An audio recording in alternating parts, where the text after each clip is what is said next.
क्लेशोऽधिकतरस्तेषाम् अव्यक्तां सक्तचेतसाम् अव्यक्ता हि गतिर्दुःखं देहवद्भिर्वाप्यते. Klesha, difficulties are more. For whom?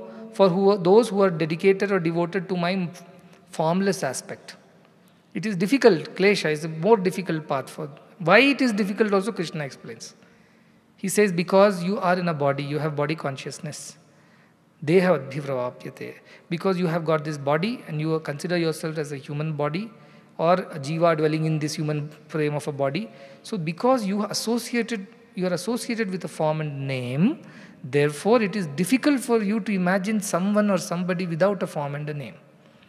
So this is an imaginary abstract concept. You can touch, feel, taste, see, hear. That is something which is very gross and you can easily understand. We are made of these pancha bhutas. It's very easy to understand. So I always say, for a small lion, a big lion is the God. For a small elephant, a big elephant will be God. Because only a small elephant can imagine God as a big elephant. Much more powerful, superior, more beautiful and strong. So this is how, as humans who have bodies, we can only imagine God is also a human only. It's easier for us to go that way. So Krishna is only saying it is easier because you have a body consciousness, and it's very difficult for you to overcome this body consciousness and imagine God as Nirakara, Nirguna, Swarupa. If you go to Puranas, then you have tremendous conflicts over there. Because in Shiva Purana, Shiva will be praised. In Vishnu Purana, Shiva will be falling at Vishnu's feet. In Devi Purana, Brahma, Vishnu, Shiva, all three will be falling at Devi's feet. So you have no end to this conflict when it comes to forms and names. So keep that also in mind. If you take it too literally, then you will end up in this conflict. But Krishna explains that also is very kind. In our Darshana Shastra, in our philosophy, we have Arundhati Darshana Nyaya. Arundhati is a nakshatra, star. And those who are fortunate to get married, they all are shown this Arundhati nakshatra. But after marriage, they take you and point towards the sky somewhere and tell that is Arundhati and Vashishta, You must see them and you must live like Arundhati and Vashishta, husband and wife, were inseparable. There are basically two stars in the Ursa Major. If you see that what you call the big spoon or the big dipper, in that there are two stars. So what happens when you want to see Arundhati star, it is very feeble. But this star, Vashishta star, is very brighter, it seems, in the sky. So if you also can go and do this, you go and see that big spoon and then try to go and see this star. So there is a pair of stars at the handle of the spoon. And you will realize that one is brighter, one is a little dimmer. You can't see the dimmer star Arundhati. So what do you say? You point towards the brighter star Vasishtha and tell next to it is that Arundhati star. That's how you should be together. The priest will tell the married couple. This is called Arundhati Darshana Nyaya, which means you inferring something which is less gross or less visible by showing something which is more visible. There is a parrot sitting on the tree. Which tree? The tree next to the wall. And which branch? The branch near the top of the roof. If you take somebody like this pointing towards, finally the person is able to spot the parrot sitting on the tree. So this Nyaya is existing and we all use this. All our students also use this. But whatever concept they know, based on that they learn a new concept. So likewise, we know the concept of body. We know a form and a name. So this is Dvaita Bhakti. Basis which we can slowly raise our understanding and help to develop the understanding of Advaita Bhakti. Sun rises in the east and sets in the west for a primary school student. But the same student, when he goes to the high school, he is made to understand that sun is stationary, is the earth which revolves, and therefore we see the rise and setting of sun in different directions. Otherwise, in the universe, sun is stationary, comparatively to the concept in the primary school. We can't see this earth moving. Yet, a high school fellow is in a better position to understand that earth is the one which is moving and sun is stationary. But for all others, the concept exists and Shastrasya, Guru Vakyasya, Satya Buddhyavadaranam. Our teacher has told, our textbooks have told, so let us believe. And even if you don't believe and don't write anyway, you won't get marks to better believe and write. Even if you don't understand and experience it. So sometimes with faith you have to go forward. So this is the idea of Arundhati Darshana Nyaya or Dvaita to Advaita philosophy. So Ramakrishna Paramsa's very beautiful analogy. He says, you got a thorn stuck in your foot. Now you want to remove that thorn. What do you need? You need another thorn. And very skillfully, using the second thorn, you have to remove the first thorn. Then do what? Throw both the thorns away. The same concept exists in Dvaita and Advaita Bhakti. You worship a name and a form, you become close to it, you understand how divinity works, what divinity is like, what is selfless love, what is compassion. All those divine qualities you get to know through a person who exhibits, who manifests those divine qualities. And then slowly you realize that is beyond this physical name and form. And then you rise in this knowledge till you realize that you and your master and all the universe is one and the same. This is the idea of removing one thorn with the other. When I came here 10 years ago, this was the first example that was given to all those who were not able to understand. There was one thorn of a form and a name, which is being removed with another thorn now. But at the end, you have to discard both the thorns. It only means that you must understand that form and name was also temporary. This form and name will also be temporary. If I get attached and stuck with this form and name, I am not going to grow. What will happen? You will search for a third form and name after this. And this will go on. This is endless. It's a loop. So how do I get over this? Hanuman's way. Deha buddhyatu dasoham, jiva buddhyatu damshakaha, atma buddhyatu mevaham, iti me nishchitamatihi. And when I am thinking I am the body, I am your servant. When I think I am the jiva, I am a part and parcel of you. When I think you and I are one, the Advaita Bhava, we are just the one. We are not different from each other. When I think I am the Atman. So this is the way we must work in this organization. When you are in the office, please consider yourself as a dasa and do things properly, as you would do for God. So that helps. When you are sitting and meditating, meditate on the idea that I am the part and parcel of the divinity. Because I'm made of the same stuff. But I don't experience it, just like a high school student is not able to see the earth moving. Hanuman was so devoted to Rama. The same Hanuman was never seen in Krishnavatara, except once. Otherwise, he was never seen in Krishnavatara. If he was so devoted to Rama, should he not be the first person to come to whatever Mathura or Dwarka and do what was needed? But didn't do. Because names and forms were the reason. However, Hanuman, of course, that's an example I am giving. But we should not end up in that syndrome. If we see selfless love, we see God there. And if we see God there, we must do everything that God would want us to do. And we should be driven from within. But a name and form is important in the beginning for the Arundhati Darshana Nyaya. So as bhaktas, this is the bounden duty to manifest the qualities of the Bhagavan in you. Otherwise, what bhakta? Bhuktas are there. Arti Jignasu Artarti Jnanicha Bhartarshaba. 4 kinds of people come to me. All are good people. Sukratinor. Arjuna, I say, Arjuna, they are all good people, but they come for different reasons. For me, of all those people who come to me, Yetesham Jnani Nitya Yukta Eka Bhakti Vishishyate. Of all of them, Jnani is the one dearest to me because he has Eka Bhakti. His Bhakti does not change based on situations, times and places. Eka Bhakti Vishishyate. Priyo hi Jnani no. That's why Jnanina is the dearest to me. And what he says, Aham Sacha Mama Priyaha.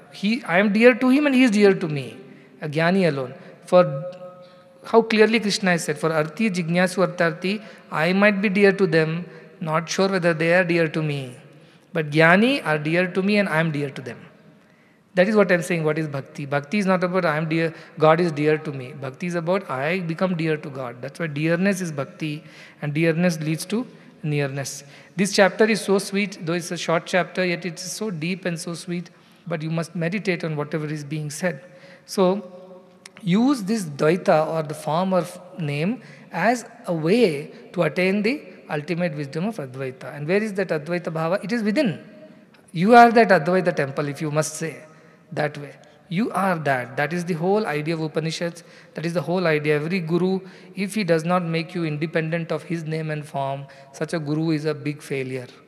Only a guru who has made you realize the truth within yourself and made you independent of his existence, such a guru alone is a real guru. This is why I have taken the title of Sadguru. If at all there must be a definition, there must be an explanation, let it be Sadguru, so that I can show you the truth. And I can make you independent of myself. I don't want you to depend on me for everything. You must, yes, initially I will help you walk, like a baby needs support of the fathers or a mother to walk, or a furniture or whatever, a walker. But eventually it must find strength in its own legs. It must fall, it must rise, it must learn, it must walk. That is my way.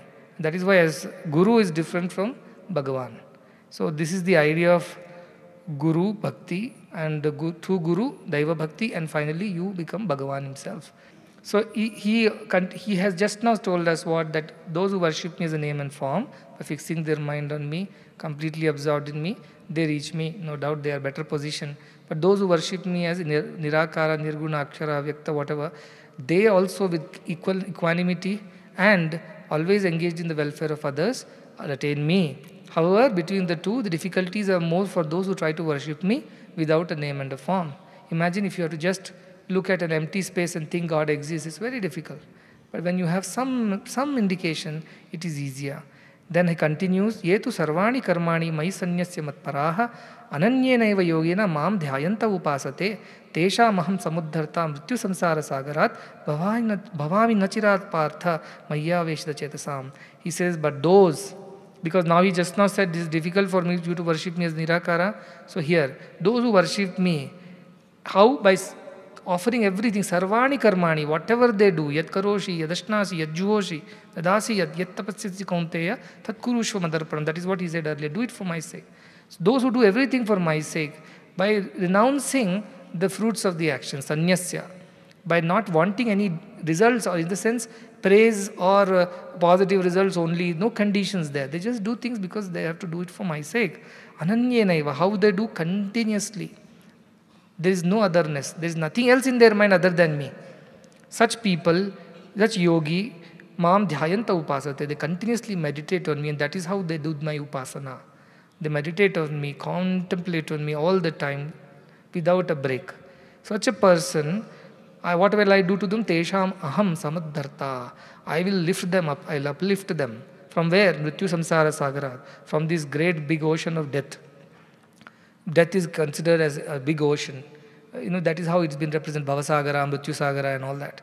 And Krishna says, I will lift them up. They can't rise on their own. It's very difficult if you don't know how to swim, if you don't have a boat. How do you come out of the ocean? Somebody has to come and lift you up. So Krishna says, those who do like this, do what? Do everything for my sake. Think of me all the time without a break. It's not that one day I think, Tuesday I forget, Wednesday I think, Thursday I forget. Not like that. All the time, every time, sarvatra. That kind of person, I would take care of him. He tells later also, Yogakshema Bhavam, he has already told, he will tell later also, that I am going to take care of them. They are my responsibility. How does he do? He lifts them up. Sama utharta, samuddharta. I will carefully, samyak utharta. I will lift them carefully, correctly, rightly, at the right time, in the right way, I will uplift them. That is my idea of saving them. Like a cat, you see, the kitten doesn't know where it is going, where it has to go for food, where it has to go for safety. The mother cat takes all the responsibility. And the same teeth, fierce teeth of the mother cat which tears the rat apart, carries the kitten so carefully. You should see that, watch that. That is a sight to see. How carefully the mother cat carries the kitten by holding the skin at the neck and takes it and places it where it needs to go. Marjala Kishora Nyaya, it is called in our scriptures. Bhakti of that of a kitten. Only depends on the mother for everything. Such devotees only depend on me. Such devotees are taken care of by me. But we are like that. We'll wait, God, are you helping me? Are you helping me? If he's not helping, we'll immediately ask help from somebody or the other. Because we don't trust that God is really coming. I think he's got late, he's too busy with other devotees. So we are not trusting God.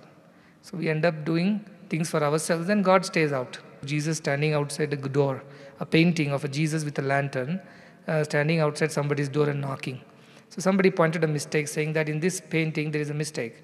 And what is the mistake? Mistake is that you have not put the door handle. And the painter said that's not a mistake, that's intentional. Because the door of heart does not open from outside, it opens from inside.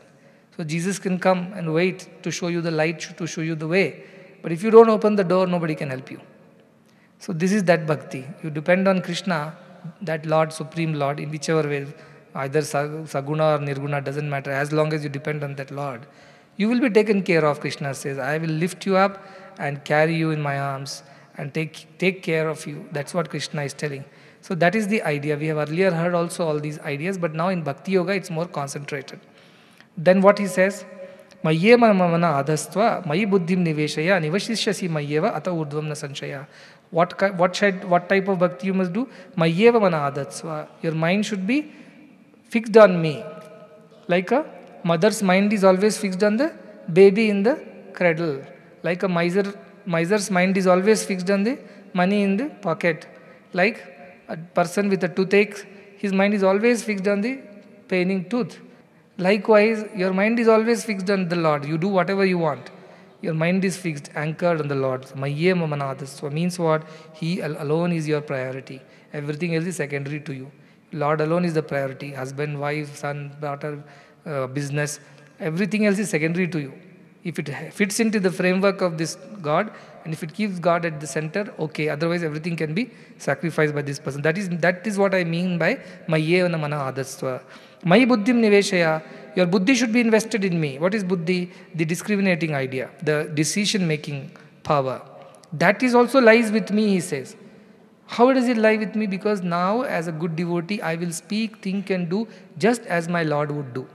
I always tell, many of our interns ask, in such a situation, we can't reach out to you. What do we do? How can we get an answer? I said, you just simply think, if I was in your position, if Swami was in your position, what would he say, think or do? Just exactly you do that. Take a minute off and think. And then just copy what comes from your heart. So this is buddhi niveshaya. You have invested your buddhi in Lord. And you will exactly speak, think, decide, do, just as the Lord would do in that situation. How many of us are using this, tell me? Many of us are so eager to show our talent and abilities that we have no time to discuss or even contemplate what God would do. And we end up doing the wrong things in a wrong way. And then we regret later. This is the plight of most of the people whose mind and buddhi is not invested in the divinity. Their buddhi is in themselves.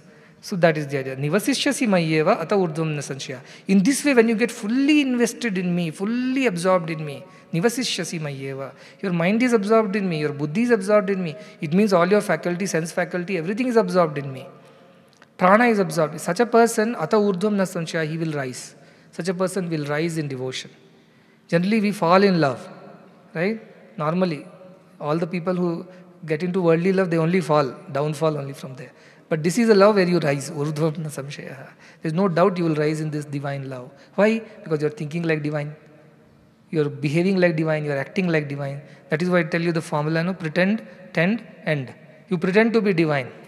And slowly you will tend to be divine. And you will end up being divine. Mana, buddhi, complete being is invested in, absorbed in Lord. So you will start behaving, you will start thinking, you will start walking, working, talking. Every action, every thought, word and action of yours will be exactly what the Lord does.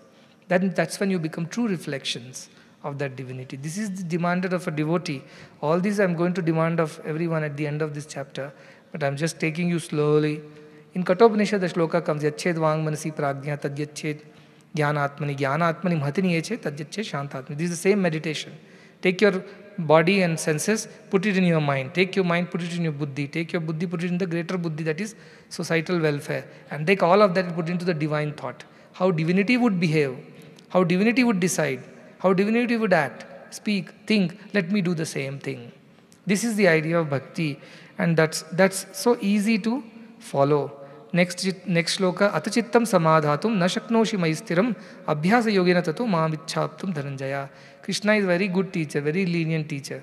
First he told you, become a jnani, that is dear to me, I am dear to them. They understand my the formless aspect. But you know what, it is difficult. So this nirguna, nirakara upasana bhakti is very difficult. So let us, no problem, you do saguna bhakti. Saguna but nirakara bhakti. How? He is aviktam, anirdeshyam. You remember his qualities.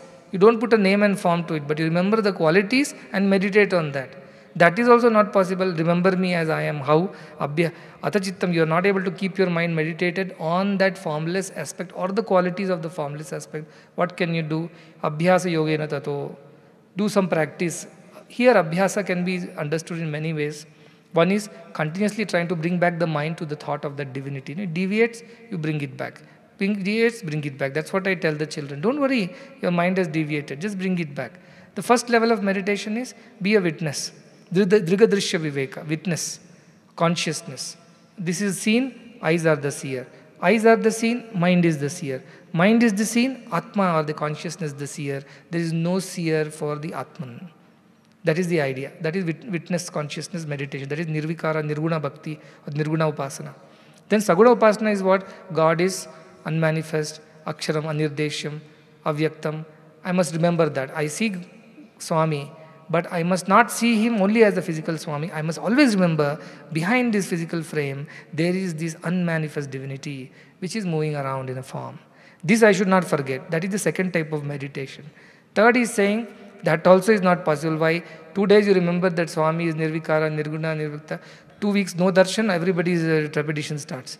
What happened to that form and name? All this bhakti is evaporated in the thin air. Then you come back to this shloka, ninth shloka. Krishna says that is not possible.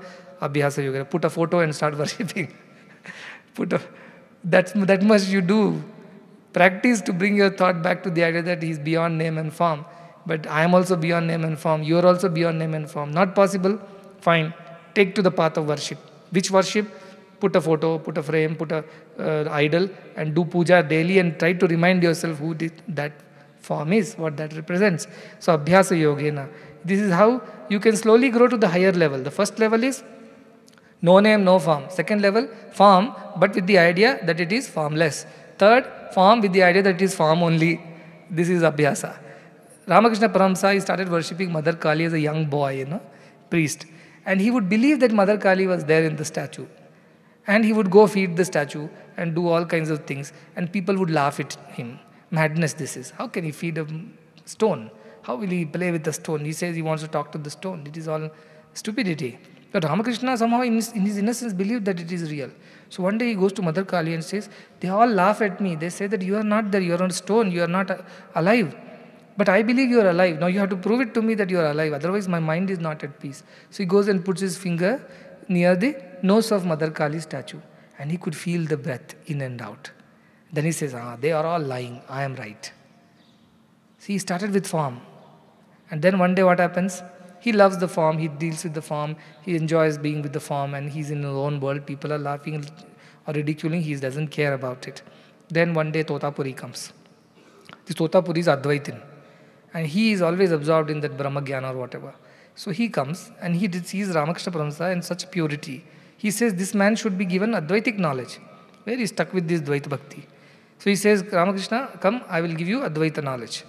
You have to come to me and I will teach you meditation on the Advaita form. That is Advaita form of meditation. So Ramakrishna Paramsa says, I will ask my mother and come.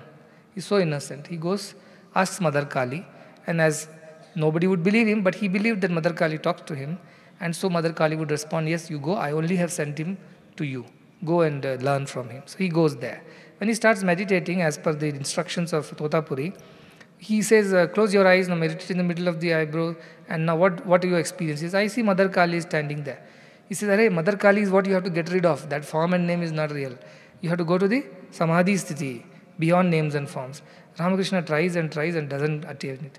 Then this Totapuri gets agitated. He takes a piece of glass and cuts it here and says, meditate on this place, this where it is hurting. He closes his eyes, says, I'm still seeing Mother Kali only there. Then he says, do one thing. Next time when Mother Kali comes, take out a sword and cut that Mother Kali into two. Ramakrishna is very kind of stunned by this concept. He says, why should I do? Because that is coming in your way of samadhi. Cut it off, he says. But where do I get the sword from, he says.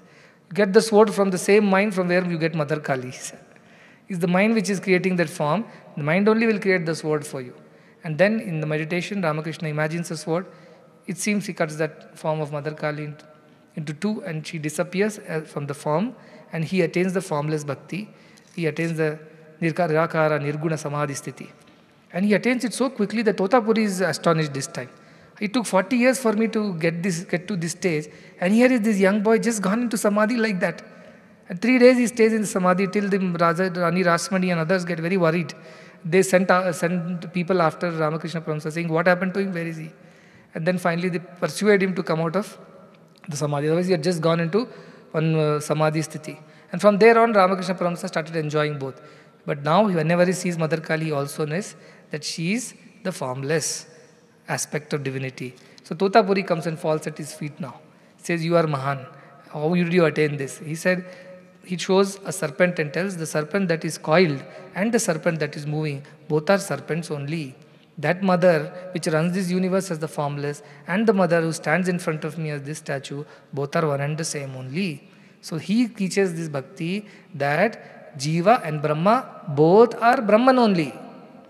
Shankaracharya, Jivo Brahmaiva Naparaha. He says that same thing he is telling. Jagat is not Maya. Jagat is also manifestation of the same divinity. But because it does not have independent existence, it depends on the divine, therefore it is Asat. Otherwise it is also Sat only, Ramakrishna's philosophy. You understand what I am saying? The reflection is also real, but it is dependent on the object, therefore it is called unreal. Otherwise, what are you seeing in the mirror? Your face only. Who is that in the mirror? You only. But is that real you? Can you touch, feel? No, you cannot. It is reflection. To that extent it is real, to that extent it is unreal. So Ramakrishna tells that bhakti, his bhakti is this bhakti. What bhakti? That the physical frame is also that divinity only modified in this way. Otherwise, the unmodified divinity is also same. See, this is very important because many people fight on this concept, These are all those people who have understood nothing of it. Because if they have understood, Vidyante Hridaya Granthi, Chidyante Sarva Samshaya, there is no doubts left once you know the truth. He, Ramakrishna gives one other example, very beautiful. He says you should take a staircase and reach the roof. The roof is also made of the same material as the stairs. But you need the stairs to reach the roof. Likewise, Dvaita is the way to begin with, this Abhyasa Yoga, worshipping and doing Japa, Tapa, whatever, Dhyana. That will take you to the stage of Nirvikara Nirguna Bhakti. But then you don't discard the staircase. You can always come down whenever you want. You can always go up whenever you want. So this is the state in which Sri Ramakrishna lived. And this is the real, true spirituality. It has no conditions. God should be like this, can't be like that, should not be like... These are all stupid ideas driven by intellectual, as I said, misunderstanding of scriptures, and they don't have real experience. They have only borrowed knowledge. They only argue and fight over concepts. The one who has realized, for him everything is God only. Where is the question of fighting over any idea for that matter? Where is the question of conflict for such a person? So that is the idea. So he has reduced the bar, saying, you can't think of me as Nirakara, Nirguna, bring it down to form, but with also the idea that he is also the ultimately Nirakara. That also is not possible. Okay, form in front of me as Rama, Krishna, my Ishta Devata. Let me worship, dedicate everything to that thing. And he says what? He says, do that for Abhyasa Yoga, means continuously you practice this idea of dedicating everything, thinking of the divine, and Mam Ichham, so desiring for me. Desiring for what? Desiring for that realization, Dhananjaya. So this is the idea of this. So all these puja, archana, shodashopachara, all this is only meant for those who are unable to transcend that immediately. I am not again saying it is inferior. I am only saying this is steps. Is primary school inferior to high school? Is high school inferior to university? No. Primary school has its purpose at that time for those children. High school has its purpose again. So nobody is inferior, nobody is superior. It is a step by step how we grow. So the third step is he's brought them to Saguna Sakara Bhakti. First was Nirguna Nirakara, second is Saguna Nirakara, third is Saguna Sakara forms. And then what he says, even if you are incapable of this, look at the lenience of Krishna. Abhyasepya samarthosi matkarma paramo bhava. If you are unable to do these also, I have no time, I have to go to office, I have no time to sit in front of a photo and light a lamp or wave an arti. I am rushing to the office, I have so many things to do, I have so many burdens. What should I do? Matkarma paramo bhava. Do everything for my sake. You are doing your office work, do it for my sake. You are cooking at home, do it for my sake. Do it for divinity's sake. Offer it to divine. Madarthapi karmani kurvan siddhi mavapsisi. What happens when you do that? When you do everything for God's love, for God's sake, what happens then? You are only the doer. Agreed. You are only putting all the efforts. Agreed. You have no time to do a puja, archana, shodashopachara. Agreed. You don't understand the nirguna, saguna, all that aspect. Agreed. What you can do, whatever you have got to do it for God's love. This is what Krishna is bringing down, the fourth level. And says what? When you do this, why should you do chittasya shuddhaye karma? Shankaracharya says.